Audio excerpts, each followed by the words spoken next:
Florida is pushing forward in rare disease research. A new state law will allow testing for newborns who may have a rare disease before they show any symptoms. It's the first of its kind in the country.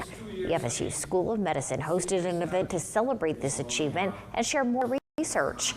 The Florida Institute for Pediatric Rare Diseases is a part of a larger group of universities that are making breakthroughs in the field. More people in the United States are affected by a rare disease than the population of Florida itself. So when we look at them collectively, they're far too common. Tomorrow is the third annual Rare Disease Day in Florida.